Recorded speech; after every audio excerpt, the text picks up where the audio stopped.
Assalamualaikum warahmatullahi wabarakatuh. Perkenalkan, nama saya Cici Novi Handini dari Prodi Tadris Bahasa Indonesia kelas B, Universitas Islam Negeri Madura. Nah, pada kesempatan kali ini saya akan membahas mengenai kritik sastra terhadap suatu karya sastra. Kritik sastra itu artinya kita sebagai pembaca dapat menganalisis, menafsirkan, dan mengevaluasi suatu karya sastra. Nah, karya sastra yang saya pilih yaitu datang dari seorang sastrawan yang berasal dari tanah Madura, yaitu Munah Masyari. Ia sudah banyak menerbitkan karyanya dan pernah menjadi terbitan terbaik di laman kompas.com. Nah, salah satu karya yang saya akan analisis pada kali ini adalah cerita pendek yang berjudul Mata Celurit, karya Munah Masyari dengan menggunakan pendekatan teori sosiologi Karl Marx. Nah, pembahasannya meliputi isi dan sinopsis dari cerpen, analisis konflik sosial dalam cerita, kritik sastra terhadap karya tersebut menggunakan teori Karl Marx, serta kesimpulan dari hasil analisis. Nah, cerpen ini mengapa menarik untuk dianalisis? Karena menggambarkan realitas sosial yang terjadi khususnya berlatar belakang masyarakat Madura, di mana banyak terjadi politik desa, konflik kekuasaan, politik uang, dan ketimpangan sosial yang masih relevan dalam kehidupan masyarakat saat ini. Mari kita bahas mengenai kritik sastra pada cerpen Mata Celurit dengan perspektif Karl Marx dengan judul Konflik Kelas dan Alienasi Sosial dalam cerpen Mata Celurit karya Munah Masyari, kajian sosiologi sastra Karl Marx. Nah, cerpen Mata Celurit ini merupakan karya Munah Masyari yang terbit di laman Kompas pada tanggal 27 Oktober 2024, di mana menceritakan tentang suasana setelah pemilihan kepala desa yang dimenangkan oleh Dahlan, seorang tokoh dengan selisih suara tipis. Nah, kemenangan ini dirayakan secara besar-besaran oleh Ayah Dahlan beserta para pendukungnya. Namun, di balik pesta kemenangan ini muncul ancaman bahwa Langgar dan rumah Ketak Lap akan digusur karena dianggap berdiri di atas tanah milik keluarga Klebun Lama. Nah, Klebun dalam bahasa Madura itu merupakan kepala desa. Nah, tokoh utama yang menggunakan sudut pandang Kau mengenang masa kecilnya di Langgar bersama Dahlan, Samsul, dan teman-temannya. Nah, Langgar ini menjadi tempat belajar, mengaji, bermain, dan membangun kebersamaan masyarakat desa. Melalui percakapan dengan ayahnya, tokoh utama mengetahui bahwa Langgar dan rumah Ketak Lap sebenarnya dibangun secara gotong royong oleh masyarakat, bukan semata-mata pemberian keluarga Dahlan. Nah, konflik mulai memuncak ketika Ketak Lap mendukung Samsul sebagai calon kepala desa untuk melawan dinasti kekuasaan keluarga Dahlan. Karena itu, keluarga Dahlan menjadikan Langgar dan rumah Ketak Lap sebagai ancaman politik. Di akhir cerita, Ketak Lap digambarkan sebagai sosok tua yang membungkuk mencari terompahnya yang hilang setelah turun dari Langgar saat subuh. Nah, dengan ini menggambarkan ketidakberdayaan rakyat kecil di tengah perebutan kekuasaan.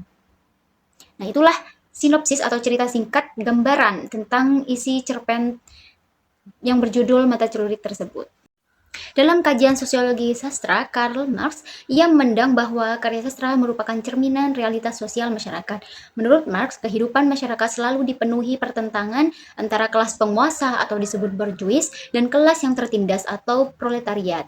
Nah, konflik tersebut dapat memunculkan adanya ketimpangan sosial, eksploitasi, dominasi kekuasaan, dan alienasi sosial. Melalui teori ini, cerpen Mata Celurit dapat dipahami bahwa merupakan bukan sekedar suatu cerita tentang pilkades, tapi juga sebagai kritik terhadap praktik kekuasaan yang menindas masyarakat kecil. Nah, berdasarkan isi cerita dan pandangan teori sosiologi Karl Marx, dapat kita menganalisis isi dari karya sastra tersebut. Hal pertama yaitu mengenai konflik kelas. Nah, konflik kelas terlihat jelas melalui pertentangan antara keluarga Dahlan dan Ketak Lap. Keluarga Dahlan mempresentasikan kelas borjuis lokal yang memiliki kekuasaan, modal ekonomi, dan pengaruh politik yang lebih tinggi. Hal ini terlihat dalam kutipan, Ayah Dahlan tak segan mengeluarkan dana ratusan juta untuk menghimpun suara. Nah, kutipan tersebut menunjukkan adanya politik uang dalam pilkades. Seperti yang kita ketahui bahwa banyak sekali yang terjadi dalam realita sosial ya, bahwa kejadian ini bukan suatu hal yang tabu lagi, justru sudah banyak dipraktikkan oleh masyarakat. Kutipan tersebut menunjukkan adanya politik uang dalam pilkades. Dalam teori Karl Marx, kelas penguasa menggunakan modal untuk mempertahankan dominasi. Demokrasi tidak lagi berjalan secara adil, melainkan merubah menjadi transaksi kekuasaan. Sementara itu, Ketak Lap mempresentasikan masyarakat bawah yang mempertahankan nilai moral dan keadilan. Nah, Analisis kedua yakni hegemoni dan manipulasi kekuasaan. Nah, cerpen ini juga memperlihatkan praktik hegemoni. Keluarga Dahlan memanfaatkan pengaruh sosial dan agama demi mempertahankan kekuasaan. Hal ini tampak dalam kutipan keluarga Ketaklap sudah dijadikan mata celurit untuk membabat lawan. Metafora pada mata celurit menunjukkan bahwa tokoh agama dijadikan alat politik untuk memperoleh dukungan masyarakat. Nah, dalam perspektif Marx dan Gramsci, kondisi ini disebut hegemoni, yaitu dominasi yang dilakukan melalui pengaruh ideologi bukan hanya kekerasan. Sehingga masyarakat akhirnya mengalami kesadaran semu karena menerima praktik kekuasaan sebagai sesuatu yang wajar. Sebagaimana dalam konteks masyarakat Madura, seseorang yang merupakan keturunan kiai, lurah, ataupun tokoh agama itu lebih disegani atau dihormati. Nah, dalam cerita ini, Ketaklap mendapatkan posisi tersebut, sehingga ia memanfaatkan hal tersebut untuk memperoleh suara atau kekuasaan. Analisis selanjutnya adalah mengenai alienasi sosial. Alienasi sosial ini tampak pada tokoh utama yang merasa asing terhadap kampung halamannya sendiri. Desa yang dulu harmonis kini berubah menjadi ruang konflik politik. Hal ini terlihat pada kutipan sebuah kepulangan yang disambut rumor mengejutkan.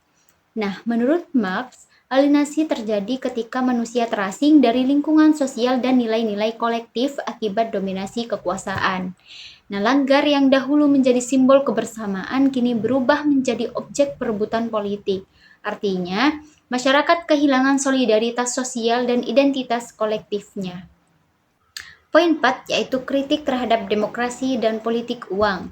Cerpen ini juga mengkritik demokrasi yang kehilangan makna. Hal tersebut tampak pada kalimat perdagangan telah usai. Nah, kata perdagangan ini bukan merupakan suatu interaksi jual beli, merupakan metafora bahwa pilkades diperlakukan seperti transaksi jual beli suara. Seperti semboyan, ada uang, ada suara. Nah, dalam teori Marx, politik dikendalikan oleh kekuatan ekonomi. Siapa yang memiliki modal lebih besar akan lebih mudah memperoleh kekuasaan. Nah, cerpen ini sangat memperlihatkan bahwa rakyat kecil hanya menjadi objek dalam permainan politik elit desa. Nah, selanjutnya adalah simbol dan makna dalam cerpen. Munawwar Syahri menggunakan banyak simbol dalam cerpen, seperti yang pertama langgar. Nah, langgar ini melambangkan moralitas, agama, dan kebersamaan masyarakat, khususnya dalam konteks masyarakat Madura. Yang kedua adalah celurit. Ia melambangkan kekerasan, kekuasaan, dan merupakan satu alat politik. Yang ketiga adalah penyembelihan sapi. Nah, seperti dalam kutipan cerpen di atas bahwa penyembelihan sapi digunakan untuk merayakan kemenangan, dan ini melambangkan ritual kemenangan sekaligus simbol penindasan terhadap kelompok lemah. Sorak kemenangan yang menenggelamkan jeritan sapi menggambarkan bahwa suara rakyat kecil tertutupi oleh ambisi kekuasaan elit politik. Nah, berdasarkan analisis tersebut, dapat disimpulkan bahwa cerpen Mata Celurit karya Munawwar Syahri ini merupakan karya sastra yang syarat kritik sosial. Melalui perspektif Karl Marx, cerpen ini menunjukkan adanya konflik kelas, politik uang, hegemoni kekuasaan, dan alienasi sosial dalam masyarakat desa. Nah, keluarga Dahlan di sini mempresentasikan kelas penguasa yang pertahankan dominasi melalui modal dan kekuasaan. Sedangkan Ketaklap menjadi simbol perlawanan moral terhadap ketidakadilan yang terjadi. Nah, dengan demikian, cerpen ini tidak hanya menjadi karya sastra yang merupakan hiburan, tetapi juga media kritik terhadap realitas sosial politik masyarakat Indonesia. Nah, itulah analisis cerpen yang berjudul Mata Celurit karya Munawwar Syahri dengan teori sosiologi sastra Karl Marx. Cerpen ini memperlihatkan bahwa ketimpangan sosial tidak hanya terjadi di kota atau pemerintahan besar, tetapi juga hadir dalam ruang-ruang kecil seperti desa. Konflik kelas, hegemoni, dan alienasi sosial menjadi kenyataan yang masih relevan hingga hari ini. Karena itu, sastra hadir tidak hanya untuk dibaca, tetapi juga untuk direnungkan. Sebab melalui sastra kita belajar memahami realitas, mengkritisi ketidakadilan, dan melihat sisi kemanusiaan yang seringkali terlupakan. Saya Cici Novi Handini, terima kasih telah menyimak pembahasan pada kali ini. Sampai jumpa pada pembahasan sastra berikutnya. Wassalamualaikum warahmatullahi wabarakatuh.